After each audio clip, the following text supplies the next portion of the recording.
보겠습니다. 창세기 26장 17절부터 22절까지 말씀드립니다.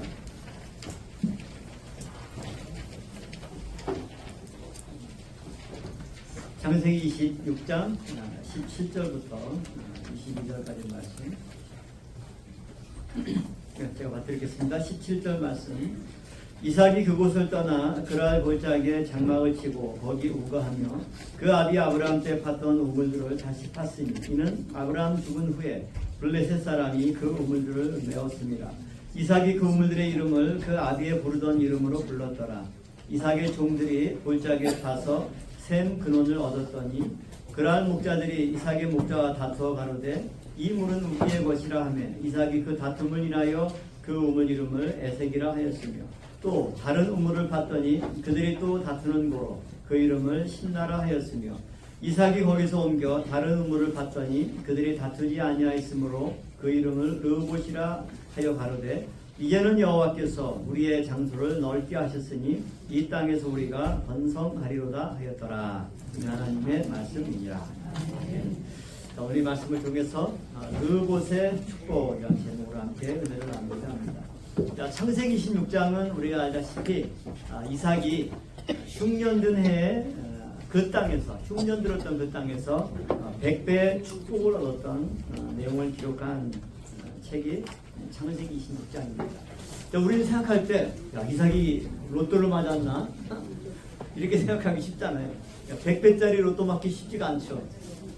여러분 인생에서 100배짜리 로또 맞아본 적 있나요? 저는 뭐 그런 거 전혀 안 사는 게 뭐 만원짜리도 한번 든 적이 없어요. 딱 만원짜리 한번 주은 적이 있는데 뭐냐면 애들 제가 고등부 담당할 때인가 그러니까 수련회 가서 수련회 프로그램 해수욕장 가잖아요. 바닷가 가서 애들이 뭐 깊이 들어가길래 야 이제 안에 들어서 야 그만 이제 나가 이렇게 하는데 손에 뭐 걸리더라고요. 만원짜리야. 그래가지고 그걸로 이제 아이스크림 사 먹으라고 해서 준 적이 있는데 그거 외에는 뭐 공짜로 된 적이 없어요. 그래서 저는 사지를 않습니다. 근데 이삭은 어떻게 해서 그것도 평소가 아니라 흉년 들었던 해, 흉년 든 그 땅에서 100배의 축복을 얻었을까요? 자, 그 과정이 결론적으로는 이삭이 100배의 축복을 얻었는데 그 과정을 보면 농사를 지어서 많은 소득을 얻으려면 기본적으로 농사를 짓기 위해서 뭐가 필요해요? 물이 필요하죠. 이스라엘은 물이 귀한 지역이니까 농사를 지을 때 이제 논농사는 못 지어요. 물이 너무 많이 필요하니까 밭농사만 겨우 짓는 거고. 그다음에 목축업을 하니까 짐승들한테도 물을 먹여야 될 거 아니에요. 그러니까 어디를 가서 이렇게 농사를 짓더라도 가장 먼저 하는 게 뭔가요? 우물을 파서 물이 나오면 그곳에서 이제 농사를 짓고 짐승들을 키우는 거고, 물이 안 나오면 어떻게 돼요? 이동을 해야죠. 망하지는 않습니다. 이동을 해야 돼요. 딴 데로 가야 돼. 여기는 아니구나. 여기는 아닌 게 배우면서 딴 데로 가야 돼요. 그래서 계속 이제 옮겨다니면서 그런 일들을 하는 겁니다. 그러니까 결국은 이 성공의 가장 중요한 키는 뭐에 달려있어요? 물을 얻느냐 못 얻느냐. 근데 여기 내용을 보면 아버지 아브라함 때도 우물을 파서 이제 그런 농사를 짓고 아버지 때도 이제 많은 번성이 있었으니까. 근데 한국 사람뿐만 아니라 이스라엘 사람이나 모든 동서고을 막론한 모든 사람들이 어때요? 사촌이 땅을 사면 어디가 아파요? 왜 배가 아파요? 하여튼 남 잘 되는 거 이렇게 못 보는 게 모든 사람의 타락한 사람의 신통인 것 같아요. 잘 되면 축하해주고 그래야 될 텐데 못 되면 앞에서는 위로하는 거지만 뒤에서는 아이고 쌤통이다. 이게 이제 사람들의 마음인 것 같아요. 그러니까 이제 아브라함 때도 그런 우물을 팠었는데 보면 그럴 사람들이 어떻게 했어요? 아버지 아브라함의 우물을 메꿨죠. 나쁜 놈들 아니에요. 남도 못 주게 하고 자기도 그 우물을 못 먹는 건데 그러는 거고. 그러니까 이제 이삭은 먼저 아버지 아브라함한테 팠던 우물들을 다시 파서 다시 팠다는 얘기는 뭐예요? 하니까 이제 우물이 나오는 거예요. 근데 더 번성해지니까 식구가 늘어나면 물이 더 필요하겠죠? 우물을 판 거예요. 오늘 본문에 보니까 우물을 팠는데 세상 심보가 어때요? 가만히 있다가 저 우물에서 물이 나오나 안 나오면 어때요? 거봐라 쌤통이다 그러고. 나오니까 뭐라 그래요? 이거 원래 우리 거야.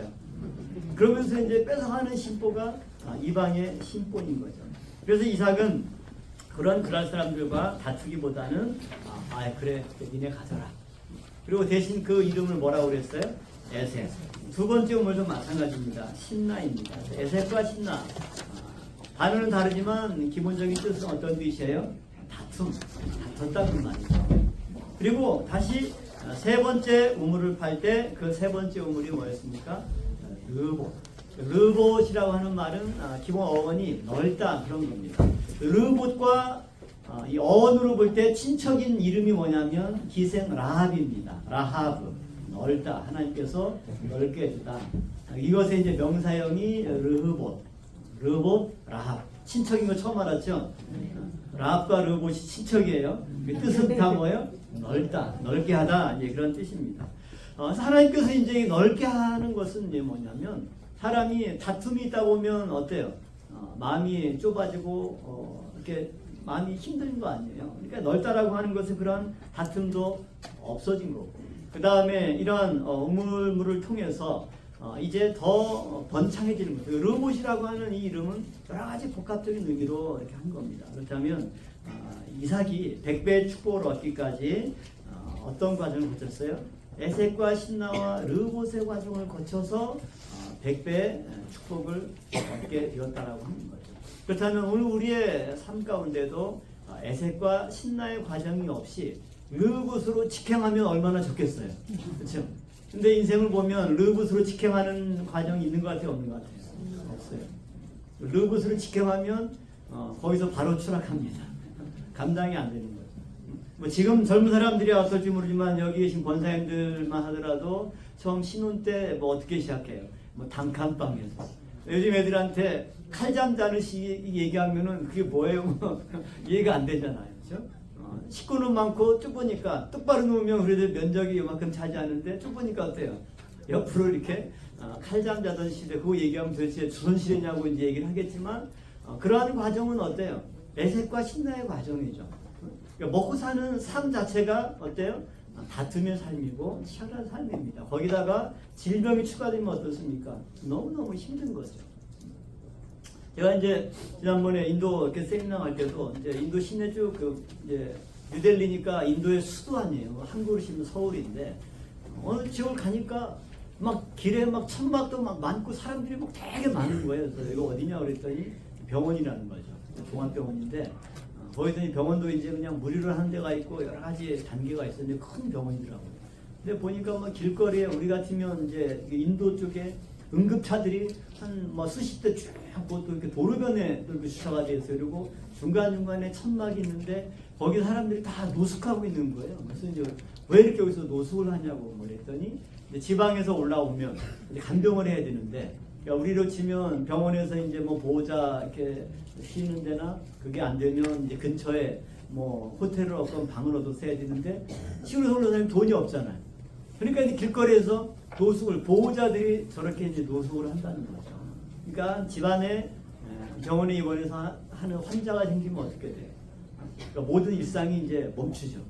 저도 기억에 저희 부모님들 막 두 분이 이제 막 번갈아가면서 병원 다니고 그래서 간병을 하다 보니까 저희가 6남매인데도 제가 하는 일이 이제 번호표다는 요일별로 해서 요일별로 이제 뭐 월요일 화요일은 뭐 몇째 이렇게 하고 근데 돌리는데 또 일이 있다 보니까 어떤 때는 우리 6남매로 안 되는 거예요. 그러니까 이제 사촌들 이렇게 뭐 사촌 누나들 뭐 해가지고 이날 우리 비니까 좀 해달라 이렇게 해서 와 그러니까 두 분 뭐 병원에 이렇게 계시니까 이렇게 간병하고 이렇게 병원 이거 표 짜는 것 자체도 힘들더라고요.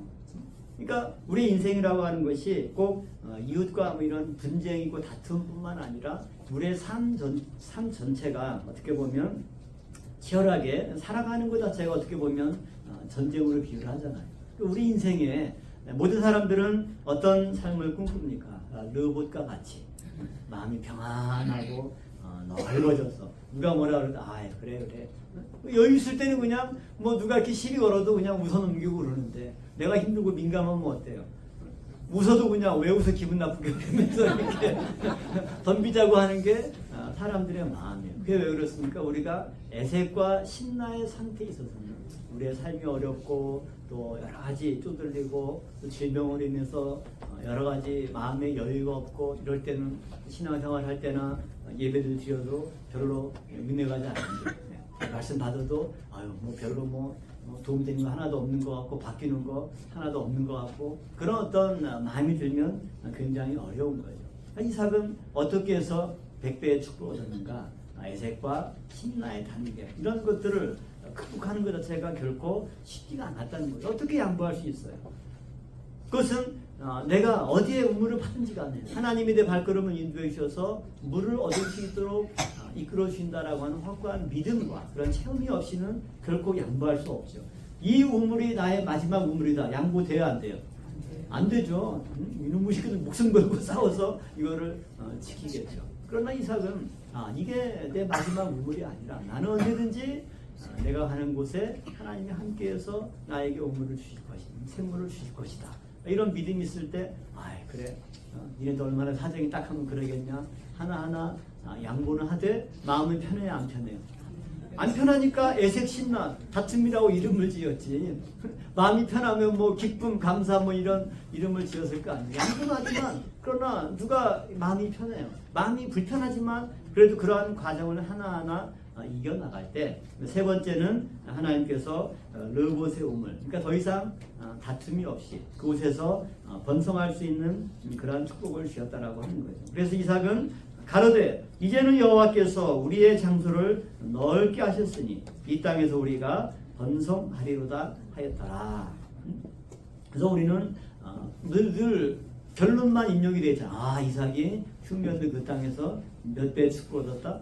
100배 축복을 얻었다. 이것만 딱 인용되어 있는데 그 과정 자체를 간과하기 쉬워요.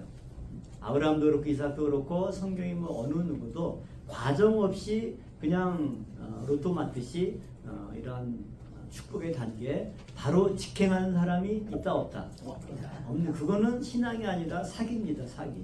그런 과정을 다 거쳐서 사는 거고 우리 인생도 젊어서 이런 모든 고생의 과정 땀 흘리는 과정이 없이 편안한 삶을 얻는 것 이거는 그야말로 사기인 거죠. 또 성경도 이처럼 이삭이 100배의 축복을 얻기까지 그냥 주어진 것이 아니라 에색과 신라의 과정을 거쳐서 르봇의 축복을 주셨다면 오늘 우리 권사님들이 함께 우리 교인들을 위해서 여러 중보 기도 제목을 걸머지고 기도하는 것 그러니까 이것도 대신 우리가 함께 합세해서 질병과 같이 싸우는 거예요. 그 당사자와 가족들만 싸우는 것이 아니라 우리가 기도로 함께 싸워주고 기도로 함께 격려하고 응원하는 과정 이것이 다 이제 어떻습니까?